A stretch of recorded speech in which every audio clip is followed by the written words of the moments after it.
fin des années 90. Il n'y a pas une ligne en Ile-de-France où on n'a pas une rame graffée tous les jours. Il y avait un volume quand même de dégradation pour certains qui était ouf. Ça dépote matin, midi, soir, on vit quelque part que pour ça. Nous, on s'identifie à vandale parce que on veut que ça soit sale. Les vandales, c'est ceux qui graffent soit sur les voies ferrées, ou dans la rue, ou sur les trains et métros, quoi. Salir le métro, c'était ça. Salir les RATP. C'était ça, c'est tout.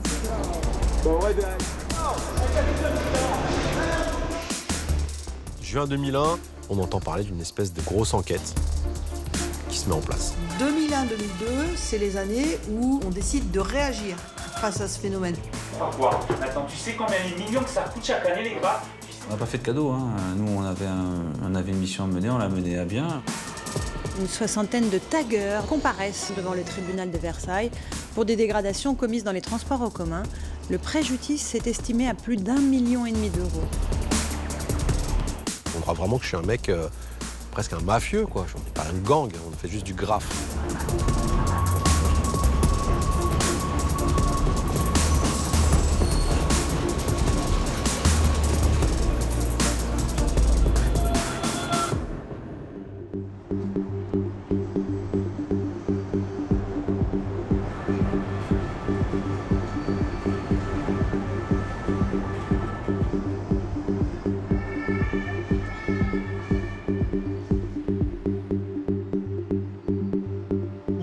Je m'apprête à quitter mes fonctions de juge d'instruction à Versailles pour rejoindre une autre juridiction, Lille. Et quelques jours avant de quitter mes fonctions, dans une affaire que j'ai en cours, une affaire de stupéfiants, on a découvert des éléments qui prouvent une autre infraction. C'était un aspect de tag, de graphe à grande échelle.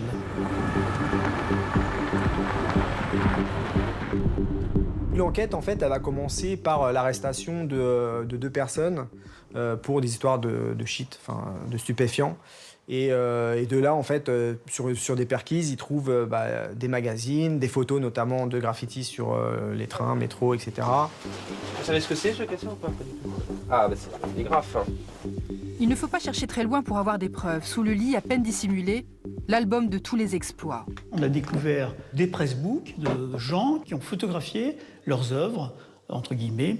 Et je me dis qu'il y a des gens qui commettent des délits et qui photographient la preuve de leur délit. Donc c'est une chance. Et donc je décide d'accompagner, parce que ça m'intéressait, en perquisition, les hommes du commandant Merle. La police a toujours mené la vie dure aux taggeurs, mais pour la première fois, la brigade des chemins de fer de Paris, 11 personnes, mène une vaste enquête depuis 1 an. On est sur commission rogatoire, la juge d'instruction de Versailles. Interpellation, perquisition. Normalement, on n'a pas affaire à des voyous de bonne violence ou de choses comme ça. Hein, donc on y va assez cool.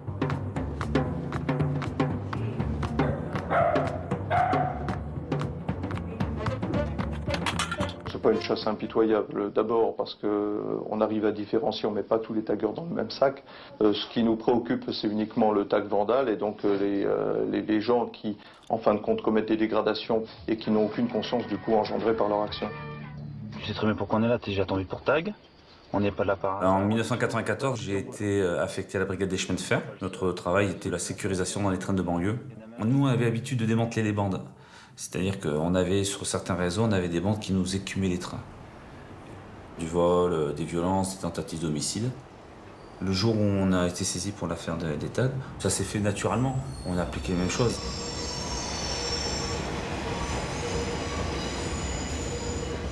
On va enchaîner toute une série de perquisitions, y compris sur Paris d'ailleurs essentiellement, y compris également dans un magasin spécialisé qui vend des bombes. Ils vont voir que les bombes de peinture, c'est vendu en France dans un magasin, donc ils vont aller sur ce magasin-là. De ce magasin-là, ils vont trouver des trucs, et voilà, et ça va partir comme ça.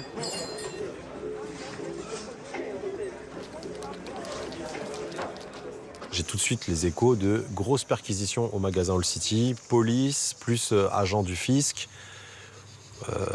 Truc de dingue, et assez vite j'entends les CLM, le magazine Ennemi. Ils ont récupéré plein d'adresses parce que le mec qui faisait le magazine Ennemi, il a toutes les enveloppes avec toutes les photos et les adresses des mecs qui lui envoyaient les... Enfin, il y avait pas encore... Les mails, c'était pas encore bien répandu, donc ça envoyait encore les photos en physique avec des enveloppes par la poste, quoi.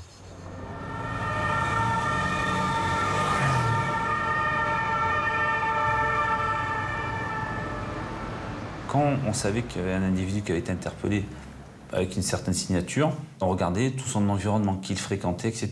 Et ça nous a permis, au fur et à mesure, d'identifier tous les différents groupes. On a dû tomber entre 50 et 60 personnes.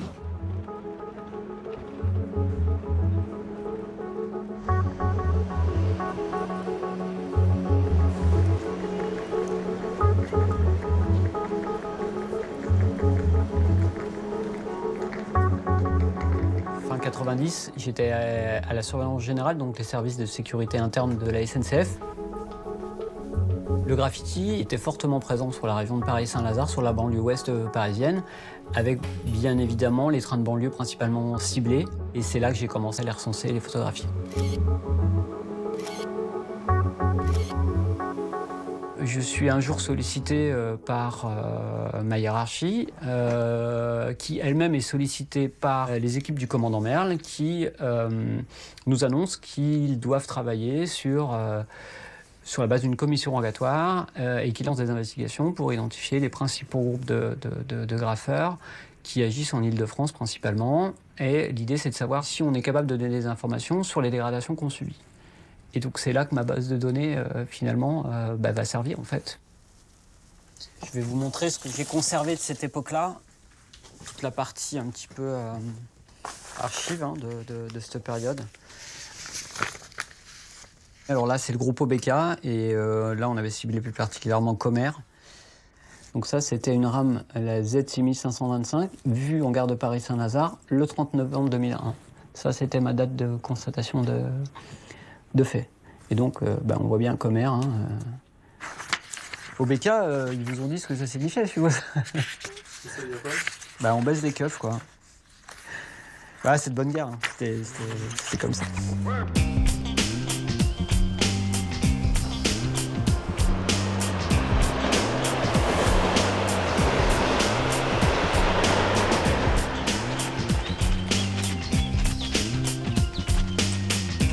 C'est un des graphes les plus gros de la ligne. Ça fait des années qu'il est là. C'est un peu un vestige de la ligne D. Moi, je faisais Creil, Sarcelles. J'étais beaucoup sur cette ligne, en tout cas.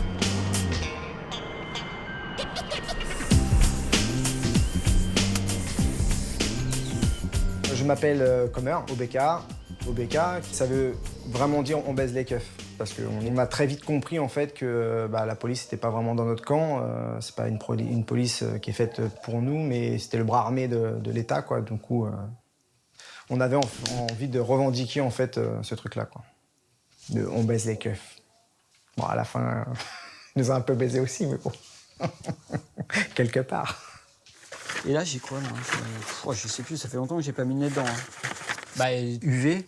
Notamment connu. UV, ça parlait à tout le monde, hein. À l'époque, on les voyait, ils tapaient partout, trains, murs, et pas que le domaine ferroviaire, hein, puisque aussi bien la RATP que même des monuments du patrimoine de la ville de Paris. Donc c'était le gros groupe qui rayonnait sur Paris.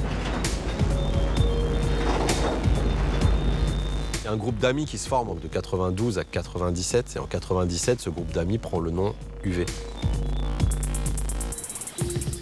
Je m'appelle Fabien, plus connu sous le nom de Rap, dans le milieu graphe en tout cas.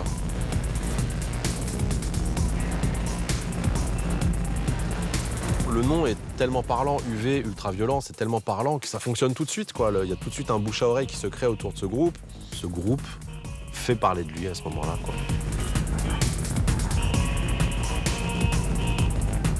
En 2000, en fait, il y a un train sur 3, si c'est pas un train sur 2, qui est peint vraiment. Et notamment les trains gris de la ligne C. Tous les trains gris de la ligne C, il y a au moins des panels, si ce n'est des wallcars.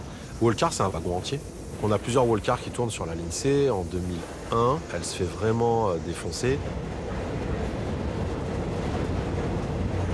Assez vite, j'ai quand même été gêné par ce nom, ultra-violent. Et très rapidement, je cherche d'autres significations. J'ai assez vite trouvé United Vandals. En fait, il y avait un groupe à New York, le groupe de Sin, c'est UA pour United Artists. Bon, United, j'enlève le A, je mets le V, United Vandals, quoi. Et c'était hyper logique, on était des vandales, un groupe de copains unis pour le vandalisme. Les vandales, c'est un peuple, mais après, ça s'est déformé pour les gens qui cassent tout. Et pour nous, le vandale, c'est le graffeur de train, quoi.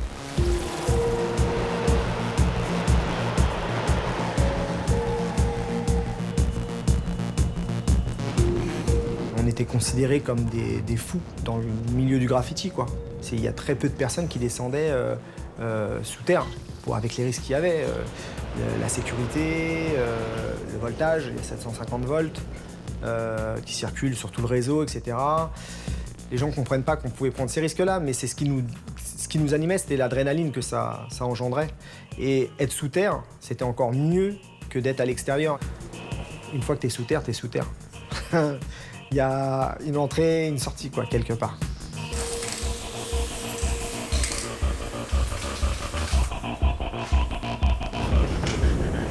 C'est plus dur d'accéder à un train que d'accéder à un mur. Il faut trouver le dépôt, il faut comprendre le système, où dorment les trains. Il y a des grillages, il peut y avoir des maîtres chiens. Donc moi, ce jeu, en plus, me plaisait.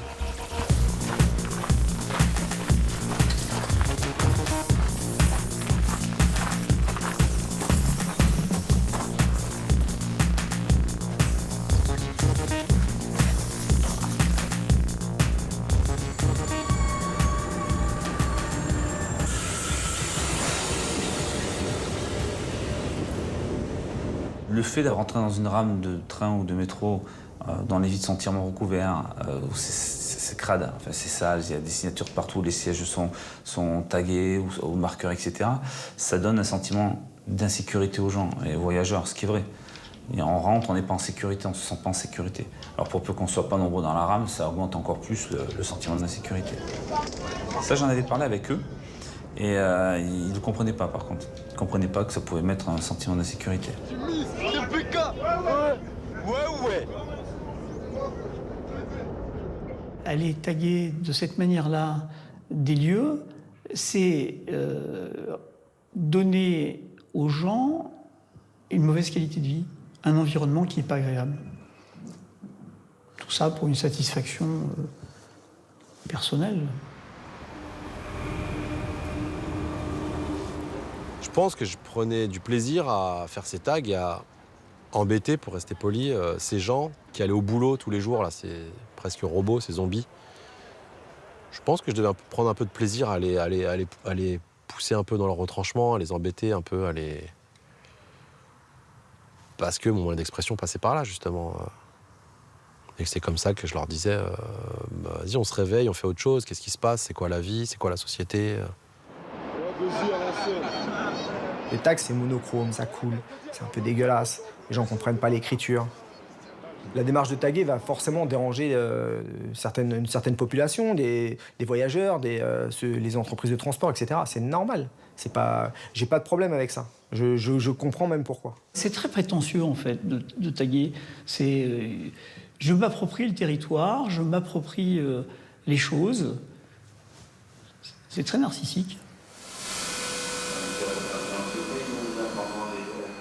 C'est un truc d'ego. On parle de soi, quoi. Le but, c'est de se faire connaître, d'essayer de se faire reconnaître par des gens qui n'ont rien à voir avec notre microcosme. Et ça, c'est cool. C'est cool quand on arrive à ça, c'est plutôt plaisant. Et c'est ce qu'on recherche, en fait. Plus que l'adrénaline, là, c'est la publicité avant tout, quoi. Au début de l'enquête, beaucoup vont stopper ou vont freiner, en fait, leur action. Et moi, là-dedans, je dis à Dunk, non, viens, on continue. Justement, ça va nous faire du buzz. C'est dans le truc de publicité, etc.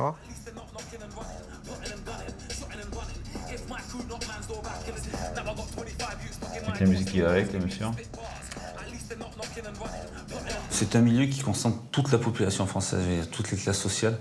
On est du gars de cité, en gros, jusqu'au gars bien inséré dans la vie sociale. Il y avait même des fils d'agents SNCF, des fils d'agents RATP. Il y avait toutes les couches de la société, tous.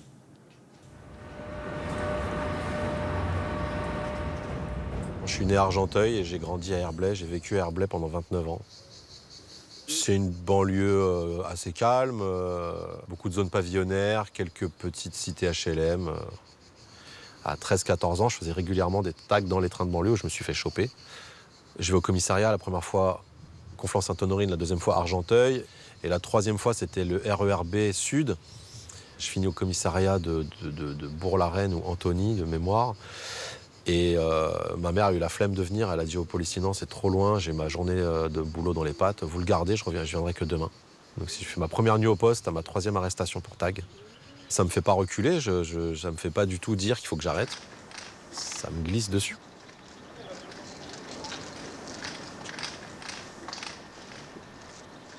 Ce qui m'a fait kiffer en premier dans ce milieu, c'est le fait d'être dans une bulle, d'être dans un petit truc à moi et de me construire en fait quelque chose qui était à moi, parce que j'avais besoin de ça par rapport à ma famille, que je m'identifiais plus du tout quoi, directement. Du coup, j'avais besoin de me construire un autre monde. Et là, ça me permettait d'avoir un nom et de partir à zéro avec ce nom-là et de créer quelque chose.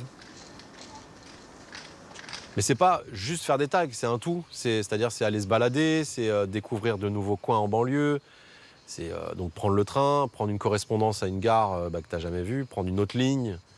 Donc de Paris-Saint-Lazare, je vais d'abord vers Paris, mais après ça part du côté banlieue. La ligne se coupe en deux, tu peux aller du côté Pontoise, du côté Mantes, je descends à Conflans-Fin-d'Oise, je prends le RER A, tu peux aller au terminus du côté Cergy, tu repars du côté Paris, et puis c'est sans fin. Et à chaque fois, tu découvres des nouvelles architectures, de nouveaux noms de gares. Mais ça, c'était hyper excitant. C'était pas que d'aller faire des tags comme un bourrin, c'était un tout, quoi. C'est vivre un quotidien de découverte et auquel tu ajoutes ce jeu du tag, quoi, qui est un peu comme un jeu, hein. C'est un jeu de piste, un jeu de rôle. Pour moi, le groupe le plus mauvais, le plus dur, violent, ça a été les TPK, qui eux ne faisaient que... On faisait du graphe, hein, mais faisaient aussi de la violence, quoi.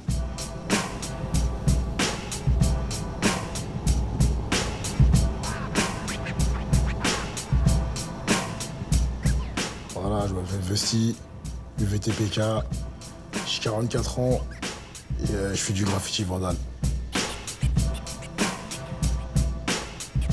TPK, c'est The Psychopath Killer. Voilà. Il y en a qui disent d'autres noms, mais moi, c'est ça qui reste dans ma tête, c'est The Psychopath Killer. C'est tout. C'est rien d'autre. Moi, j'étais un voleur, moi. Comme la plupart d'entre nous. C'est-à-dire, nous, on se levait le matin, pareil, on prenait nos sacs, on avait des débipeuses pour enlever les bips des vêtements. Donc après, on les revendait au grand de notre quartier. Pareil, pour les bouteilles d'alcool, on prenait des bouteilles d'alcool et si on les revendait. On n'est pas comme les bobos, là. On n'est pas arrivé dans le graffiti comme certains mecs qui sont arrivés dans le graffiti parce que nous, on était déjà des mecs de quartier à l'origine. Il y avait un rituel pour entrer dans le groupe.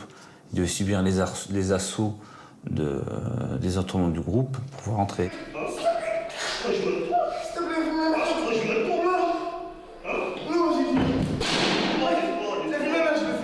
C'est simple, si tu voulais rentrer dans le groupe, il fallait qu'on te casse ta bouche et voilà. C'est tout. On venait à 5-6, tu te mangeais 2-3 patates, et voilà. Bienvenue dans l'équipe.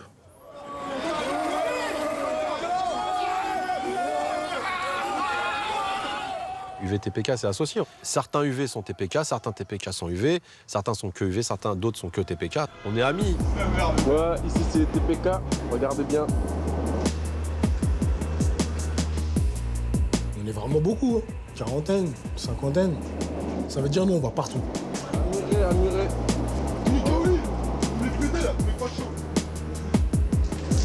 Ouais. Cassez-vous, putain. T'arrives à un rendez-vous, il y a 40 mecs. Sur les 40 mecs, t'as 40 baranes. Un barane, donc tu mets de l'encre à l'intérieur pour que ça fasse des gros traits. Et t'as 40 marqueurs. Donc ça commence déjà dans la station. Tu rentres dans le métro, c'est fini. Tout le monde part. Tout le monde commence à taguer. Et devant les gens et tout, les gens sont choqués. Ça prend des 2-3 wagons comme ça.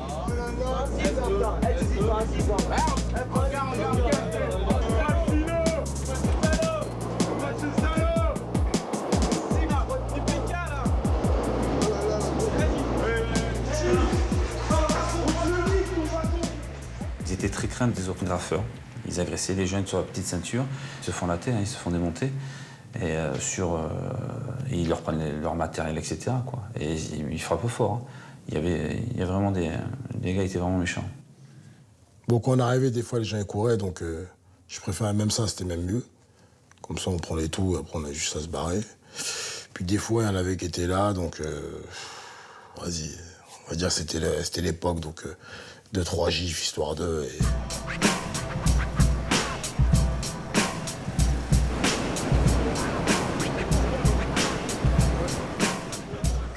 Je découvre un monde qui est violent et du coup, il faut que je m'adapte. D'ailleurs, c'est là où j'ai commencé à vraiment me battre. Enfin, tu vois, parce que j'étais pas vraiment bagarreur. Je faisais du karaté, machin, mais je me battais pas dans la rue, quoi. Mais là, j'étais obligé. Dès que je sortais avec mes potes, c'était des Renois, moi j'étais blanc.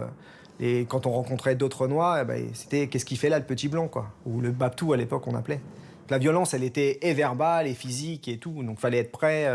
Et puis, quand tu sortais habillé, que t'avais un blouson, je vais dire n'importe quoi, une doudoune chevignon, un starter, des pompes, fallait les assumer, quoi.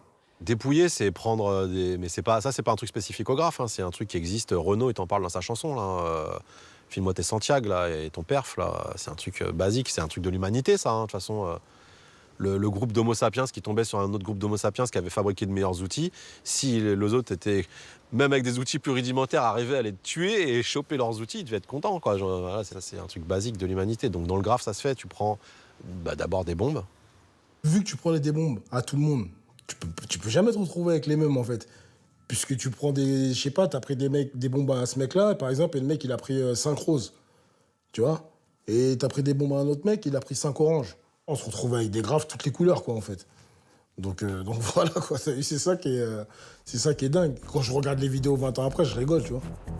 Je me dis, ah ouais, c'est ouf.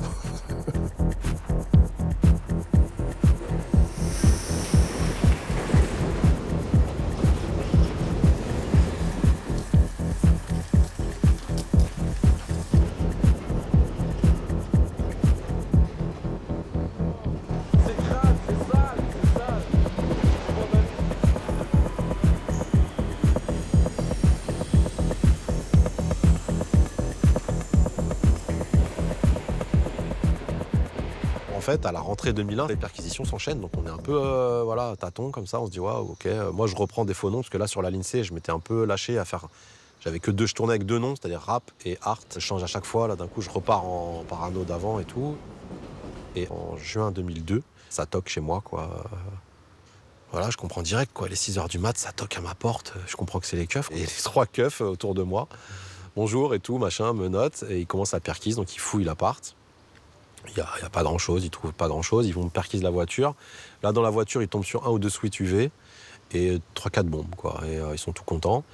Donc ils arrivent, moi j'ai des boucs qui sont posés sur la table, toujours en boucan, tu vois. Le mec, rien à pas ranger, il s'en fout, tu vois. Donc ils trouvent ça, ils trouvent des armes chez moi, et voilà, quoi. Ils ont trouvé un fusil à pompe chez moi, ils ont trouvé un Glock 17. Ils les prennent, qu'est-ce que je dise? Les trucs sont même pas rangés.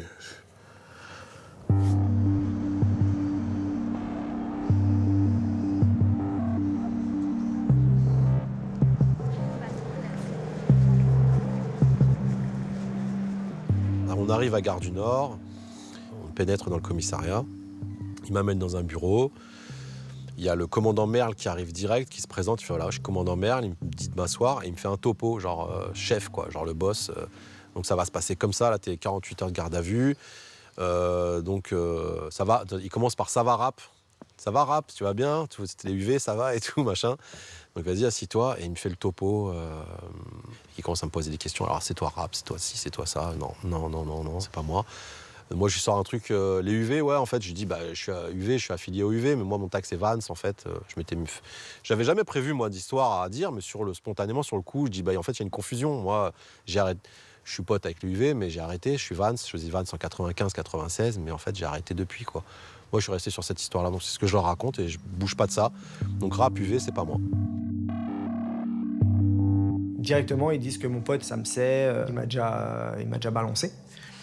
Ce que je crois pas, au final, puisque nous, on est d'accord sur notre version. J'ai déjà été au commissariat pas mal de fois, donc je connais le système. Et puis, au moment où Sam sait, lui, il a fini ses 48 heures, ils me mettent en confrontation avec lui, quoi.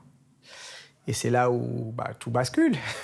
Où là, ça devient compliqué parce que déjà, je vois mon pote comme je l'ai jamais vu, la tête baissée, là, comme ça, recroquevillé sur lui. C'est un grand gaillard. Il me parle pas, il me regarde pas, il est là, bref. Et après, ils disent, bon, on va pas durer 3 jours, vas-y, dis-lui maintenant ce que tu nous as dit. Et lui, il dit rien, et à un moment donné, ils lui mettent la pression un peu, et je pense que il était fatigué aussi. Et là, il dit, ouais, tu nous as dit tout à l'heure que c'était Comer, c'est Comer OBK, et que c'était ton pote, et que c'est lui qui était le chef de OBK. Et là, tout de suite, il fait, oui, c'est lui commun, Lionel. Voilà. Ah, bref, après, voilà. Et après, là, je fais waouh, merde. Et en fait, je pense que j'ai été démuni à ce moment-là. Tu vois, moi, on m'aurait demandé de couper mon bras pour lui, je l'aurais fait. Et je vois qu'en fait, il n'y a pas de. C'est pas. Tu vois, il n'y a rien qui se passe. Et là, c'est dur. Non, je sais pas qui m'a balance, je pense O'Clock et Sioux, à peu près sûr, quoi.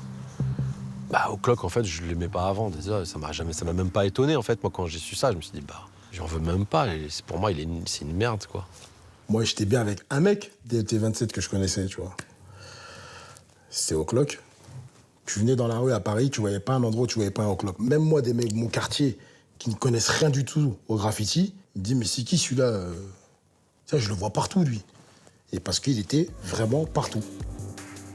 Il aurait pu dire, oui, c'est moi O'Clock, mais moi, les autres, j'ai pas envie que vous me parlez des autres, parlez-moi de moi. Et j'ai vu les dépositions, il a expliqué aux flics toutes nos méthodes, quel dépôt on faisait. Genre, le mec, il a été loin dans ce qu'il racontait. Genre, mec, mais tu te dis, mais il prend du plaisir carrément à raconter tout ça ou il est pas franc. Les mecs, ils n'ont pas mis le flingue sur la tempe pour raconter tout ça, quoi.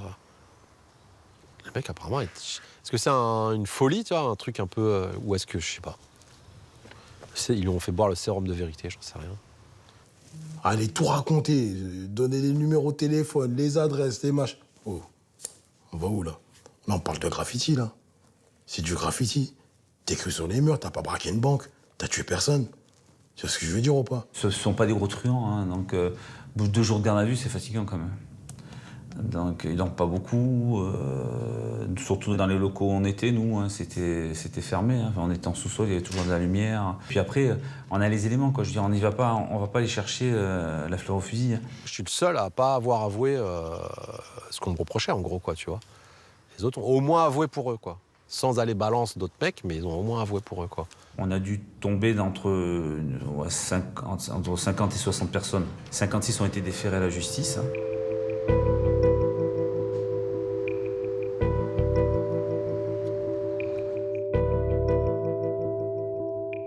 Destruction, dégradation, 322-1.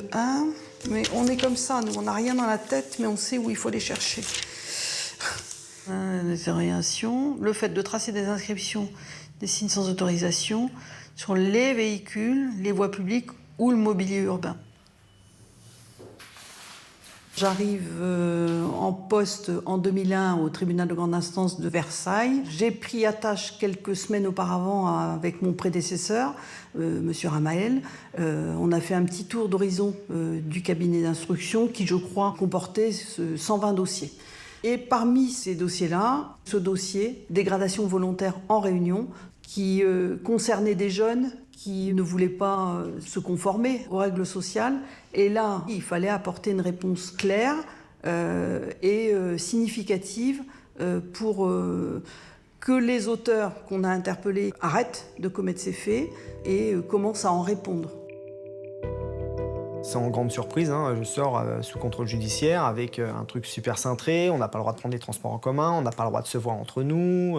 Interdiction de sortir d'Île-de-France, et donc encore plus de sortir de France, mais moi je ne devais même pas sortir d'Île-de-France, d'aller signer toutes les semaines au commissariat de ma ville, donc à Herblay, et je rentre chez moi, quoi. Ok, super. On ressort tranquille sous contrôle judiciaire. On est au mois de mai. Hein. Tout en sachant que le commandant Merle, là, dit qu'on va se revoir bientôt. Et moi, je lui dis non. Mais en fait, si. Au mois de septembre, là, 2 mois plus tard, 3 mois plus tard, il revient me chercher, cette fois-ci, pour les agressions. Je crois que c'était sur Juvisy. Ils avaient défenestré un gamin du 2e ou 3e étage d'un entrepôt désaffecté. Il lui avait ouvert le crâne. Enfin, c'était... Retournez-vous! Une fois, on était à Juvisy, et il y a un mec qui était en train de peindre en hauteur, tu vois. Quand on est monté, en fait, il y avait le mec qui était en train de peindre, t'as vu, sur un rebord d'une fenêtre, tu vois. Et il a pris un coup de pied. Et ce qui fait qu'il est tombé, en fait, sur un truc de tôle. Et il a renfoncé encore, il a encore retombé encore en dessous, tu vois. Le commandant Merle a dit qu'il s'est fait défenestrer, tu vois. Qu'on était des gens dangereux. Donc voilà, quoi. Et là, cette fois-ci, on va en prison. Il n'y avait pas de contrôle judiciaire, là.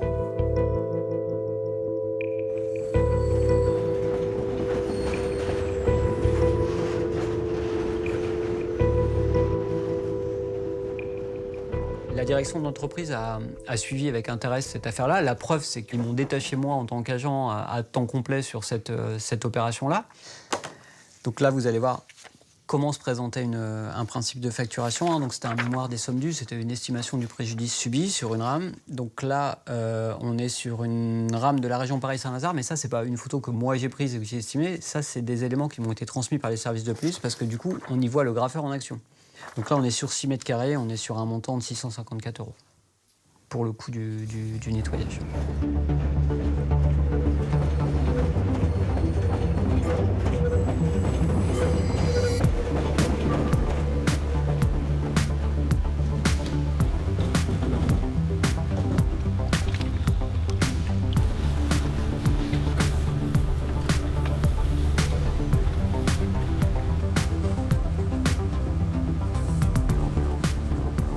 Il y a bien évidemment un enjeu financier parce que l'immobilisation d'une rame, le temps d'un nettoyage, ça coûte à l'entreprise. Un train qui est en phase de nettoyage, c'est pas un train qui roule. Donc il y a un impact sur l'exploitation. Ça peut être des trains supprimés, ça peut être des trains retardés. Il y a un impact en termes d'image. Il y a un objectif propreté de nos trains. Un train tagué, c'est pas considéré comme étant un train propre. Il y avait beaucoup de recherches pour trouver les produits les moins nocifs possibles pour les utilisateurs pour nettoyer. Donc il y avait un coût en termes même de recherche pour le nettoyage, un nettoyage efficace et propre entre guillemets. La SNCF me reproche 48 000 € de dommages en fait, quoi, de peinture sur train, quoi. J'étais à peu près à 80 000 €, un truc comme ça. Ils mettaient des 100 000, 120 000, 150 000. C'est le prix d'un achat d'un appartement sur la région parisienne. Je vais faire un crédit, moi, pour payer ton truc? Non, même pas. Par rapport à tout ce que j'ai fait dans ma vie, c'est rien, en fait, quoi. Je sais que j'ai peint beaucoup plus que ça, donc je pourrais me demander beaucoup plus. Donc moi, d'un coup... Puis je sais que les paierais, je suis insolvable, je les paierai jamais. Enfin, c'est abstrait, tout ça. Pour moi, ça veut rien dire, quoi. Entre guillemets, moi, je me vois comme quelqu'un en marge. Pas un marginal au sens clochard ou toxico, mais je sais que je suis quand même en marge de la société, dans le sens où je travaille pas, je suis pas mal dans le vol à l'étalage, et je fais du graphe, enfin, j'ai des activités un peu border, quoi. Donc, je me vois en marge, donc c'est un truc en plus, quoi, d'être en contrôle judiciaire. Je pense qu'il va se passer 4 ans, 4 à 5 ans, sous contrôle judiciaire. Notre procès, j'y pensais de temps en temps, quand même. Il y avait toujours cette épée Damoclès au-dessus de la tête de tout le monde, tu vois. Il y a eu des conséquences par rapport à plein de gens qui ont arrêté leur life, dans la procédure, je parle, hein, qui n'ont pas eu d'enfants, qui n'ont pas voulu investir dans la vie, ni social, ni dans le monde du travail, etc. Moi, j'ai continué ma vie normalement, enfin, ça m'a jamais fait peur, tous ces trucs-là. J'ai pas arrêté ma vie, quoi.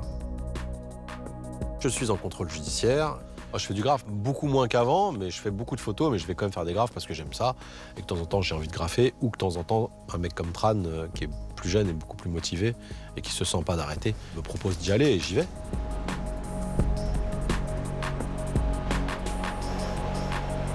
Je vais à Rome plusieurs fois, grapher et faire beaucoup de vidéos, un peu de photos.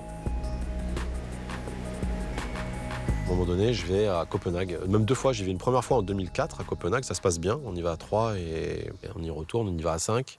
Et au bout de 2 jours, on se fait choper et on nie en bloc et on est tous dispatchés dans des maisons d'arrêt différentes et ça dure 2 mois, quoi. 2 mois de prison à Copenhague et je rentre en prison avec l'appareil photo, je fais des photos.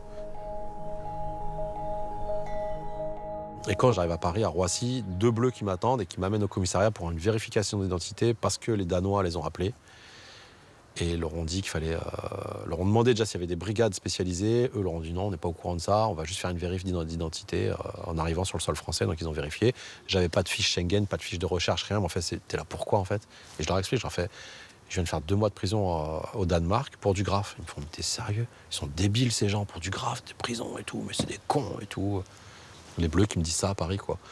Et après, ils me disent, les trucs d'usage, qu'on te revoie plus dans un commissariat, allez, bonne chance, ciao et salut, quoi.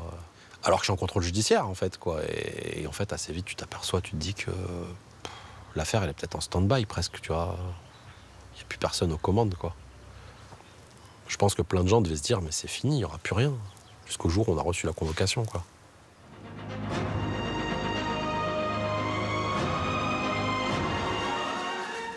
C'est une première dans les annales judiciaires. Une soixantaine de taggeurs de toute la France comparaissent depuis ce matin devant le tribunal de Versailles pour des dégradations commises dans les transports en commun. Le préjudice est estimé à plus d'1,5 million d'euros. Aujourd'hui, ils sont informaticiens, graphistes, certains sont pères de famille. Il y a 10 ans, ils ont participé à des dégradations de biens publics. Arrêtés pour cela, ils risquent aujourd'hui la prison.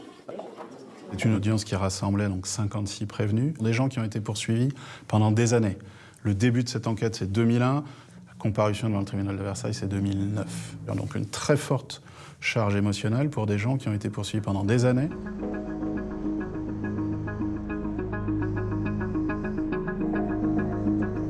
On arrive au tribunal, il y a beaucoup de monde. Il y a les journalistes, il y a les gens du graffiti, il y a Tran, il y a O'Clock, il y a Rap.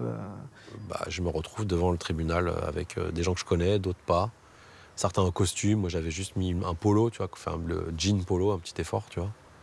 Vraiment des mecs, j'ai eu des mecs en costard 3 pièces et tout. J'y vais pas, je suis en cellule. Moi j'étais pour des attaques de DAB en fait. T'as vu, ceux qui rechargent des distributeurs automatiques de billets, en fait. Ils viennent me chercher, ils me disent t'es extrait. Je dis c'est pourquoi? Il me dit procès de Versailles. J'en ai rien à foutre de ça, moi. Tu me parles de graffiti, là. J'ai resté 15 ans de réclusion, tu me parles de graffiti. J'ai 4 mandats de dépôt criminel. Qu'est-ce que je m'en fous de ton truc, là?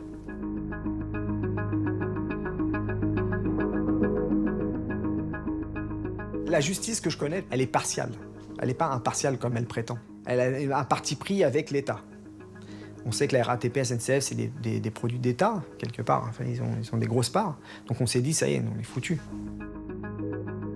Et quand on arrivait au procès, on avait tous un peu la ganache, les yeux baissés, stressés. On nous sentait un peu... Au bout d'une demi-heure, déjà, on s'est décoincé. La juge, elle a été à l'écoute. Elle a été patiente et à l'écoute. Il y a eu un truc de... il y a peut-être une chance.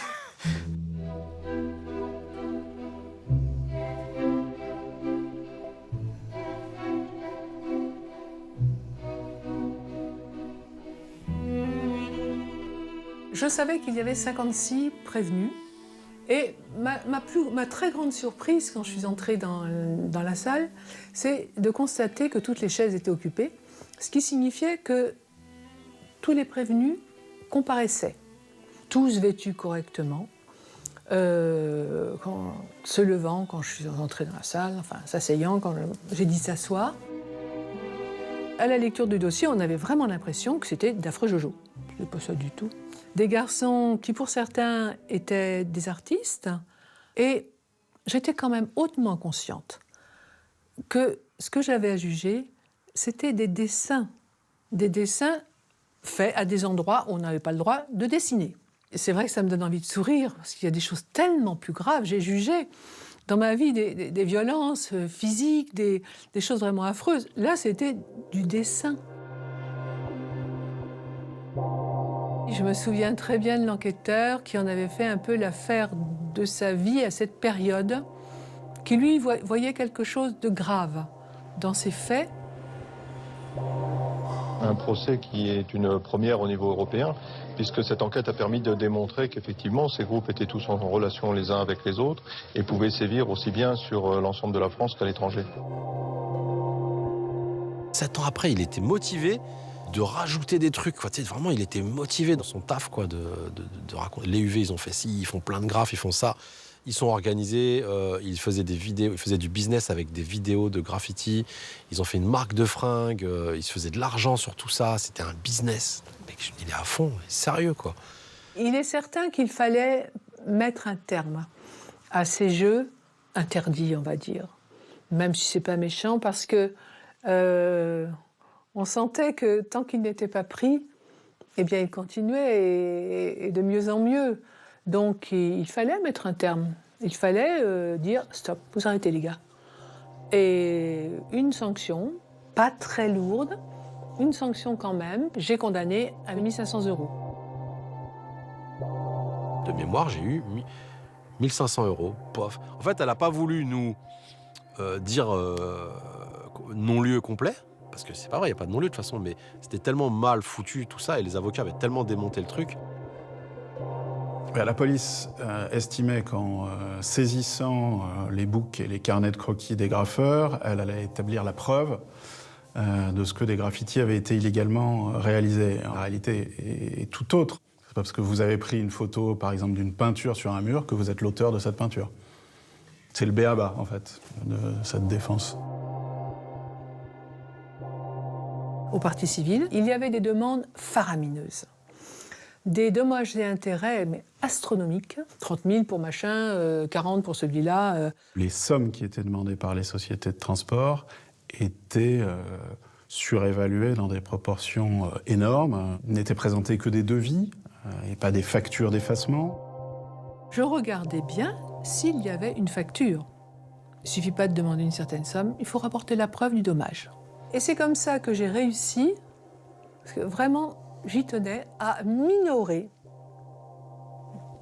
beaucoup, voire à débouter. Pas de facture, débouté. Les sommes qui finalement ont été allouées aux sociétés de transport, partie civile dans cette affaire, quand des sommes leur ont été allouées, ont été divisées entre 6 et 10 par rapport à ce qui était demandé. Ça peut paraître dérisoire par rapport à l'ensemble des montants qui ont été estimés. Maintenant, c'est la décision de justice, elle ne se discute pas, elle est comme ça. On a fait le travail, en tout cas, on a montré qu'on était capable, encore une fois, d'apporter la preuve qu'on était victime de dégradation et d'en identifier les auteurs, grâce à une méthodologie de travail bien mise en place avec les services de police. Personnellement, j'étais très déçu des peines.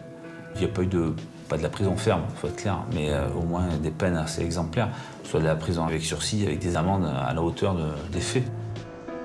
L'investissement qu'on a eu et les résultats qu'on a eu, parce qu'on a eu quand même de très bons résultats quand même, ils ne sont pas été récompensés au niveau justice. On n'a jamais cru qu'on arrêterait le graphe, ça c'est clair, mais qu'on mettrait un petit coup d'arrêt et qu'on calmerait un peu tout le monde, oui, puisque ça avait pris des proportions qui étaient énormes quand même. Les policiers, ils n'étaient pas contents, hein. Et les parties civiles, encore moins. Ça m'est indifférent. Je ne suis pas là pour faire plaisir. Je suis là pour rendre la justice. Donc, c'est pas la première fois qu'on est déçu avec moi. Hein. Ça, je le savais. Alors, c'est-à-dire que moi, il ne venait pas de me le dire. Il téléphonait au parquet, au procureur, en disant « Ah, Madame Dufour, ah non, ah non, ah non ». Madame Dufour s'en fiche. Madame Dufour a un rôle. Elle essaie de le tenir au moins mal, je vais dire. C'est tout. L'enquête de Versailles est un échec absolu dans la répression du graffiti en France. Le seul objectif atteint de l'enquête de Versailles, c'est que pendant plusieurs années, on a sorti de la rue un certain nombre d'équipes de graffiti. 90% des 60 mecs qu'ils ont chopés entre 2001 et 2002, 90% de ces mecs ont vraiment arrêté, complètement.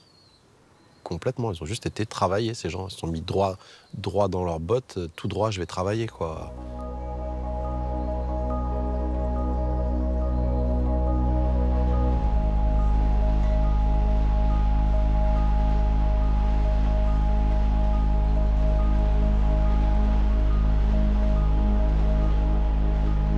Je suis à la Seine-sur-Mer aujourd'hui. Je suis séparé de la maman de mes enfants. J'ai mes enfants une semaine sur deux et mes activités principales, c'est des activités artistiques. Hein. Peinture, photographie, édition, à partir de mes archives photographiques.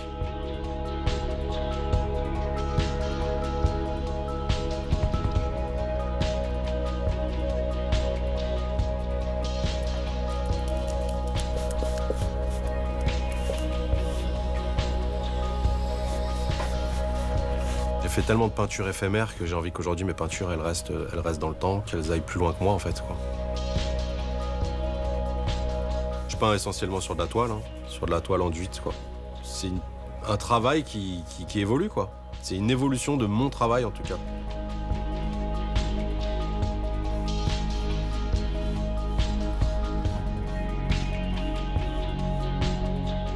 À quel moment je me suis vu comme un artiste, pour moi, c'est en 96. J'estimais que j'avais atteint un espèce de degré de style très personnel, assez innovant, et je m'étais dit, un jour, on viendra me voir pour ces graphes-là.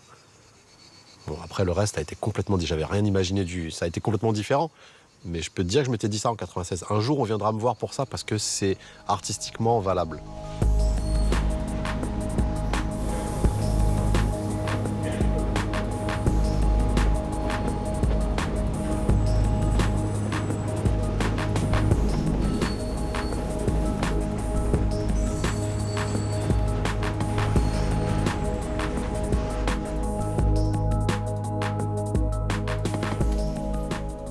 Apposer de la peinture sur un support, légalement ou illégalement, ça reste apposer de la peinture. Donc à partir du moment où le geste est artistique, qu'il soit légal ou illégal, n'entre pas en ligne de compte, pour le coup. Le résultat est une peinture apposée sur un support. Les conditions de production de la peinture peuvent être questionnées, et le code pénal, encore une fois, interdit de peindre un support sans l'autorisation préalable de son propriétaire, mais le résultat peut parfaitement être considéré comme une œuvre artistique, une œuvre de l'esprit dont la caractéristique est en droit d'être empreinte de la personnalité de son auteur. Qu'est-ce qu'il y a de mieux que le graffiti qui est apposé une signature sur un support? Qu'est-ce qu'il y a de plus empreint de la personnalité de son auteur que cet acte-là? J'en connais peu. Et l'art peut être illégal, bien sûr, mais je suis pas... Je veux dire, Matisse, Renoir ou Van Gogh auraient tagué des TGV si ça avait existé à l'époque. Je les aurais considérés comme des gens qui commettaient des infractions. Pour moi, le tag, c'est pas de l'art. Hein. C'est de l'art, c'est les machins, de trucs que tu vois dans les galeries, là. On fait pas ça, nous. Tu vois? Moi, je vais venir, par exemple, là, avec un baran, là, tu vois, et je vais faire un gros tag vessie, là, qui va couler de partout, là. Il y a quel art là-dedans? Je sais pas, moi. Il y en a, ils arrivent, t'as vu, mais moi, pour moi, c'est pas de l'art. Moi, c'est de la salissure. On n'est pas des artistes, nous, on est des vandales. C'est tout.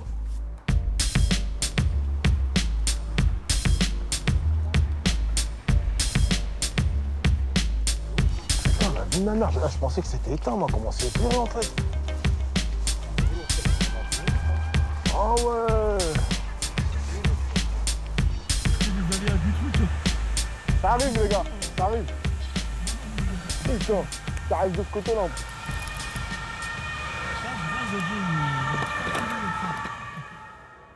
C'est ça le truc.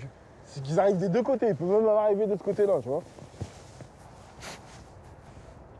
Aujourd'hui, je travaille dans la sécurité, t'as vu? Dans des boîtes de nuit, différentes boîtes de nuit, sur Paris, en Ile-de-France, voilà. On a tous des vies de famille, mais on essaie de faire de temps en temps mettre une petite parenthèse de côté.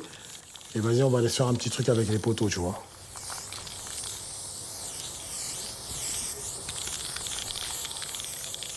Les gens, ils vont se dire, mais pourquoi ils font ça? Qu'est-ce que je vais aller peindre un métro? Tu vois ce que je veux dire ou pas? Moi, il y en a combien dans ma cité m'ont dit ça? Mais qu'est-ce que tu fais, le feu-ci? T'es sérieux, toi, avec tes trucs, là? Il y en a un, il m'a dit dernièrement, il m'a dit, mais j'ai vu un pont dans 78, il y avait marqué Vessi, il me dit, dis-moi pas que c'est toi, quand même.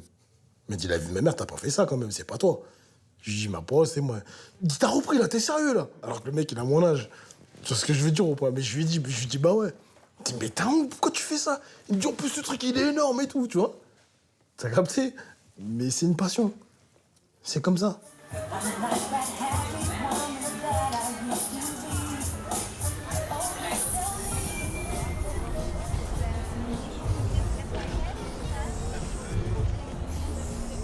Aujourd'hui, moi, je fais des cours pour les enfants, pour du graffiti. Mon oncle, il me téléphone, il m'a pas eu depuis 20 ans. Il me dit, ah, ça me fait plaisir, tu fais quoi maintenant? Je dis, bah, je fais des cours de graffiti à des enfants. Mais t'es sérieux? Tu fais des cours de ta merde, là, de ce que tu faisais à l'époque? Ah oui, le monde change. C'est ce qui se disait au début du hip-hop, tu vois, où ouais, c'est qu'une mode, ça va s'arrêter. Regarde, 40 ans après, on en est encore là, enfin, 40 ans en France. Tu vois, on en est encore là, on fait le truc. Le graffiti, aujourd'hui, il est mondial. C'est l'art majeur du monde contemporain. Et il y en aura toujours. J'espère, en tout cas. Moi, j'en ferai tout le temps, jusqu'à ma mort.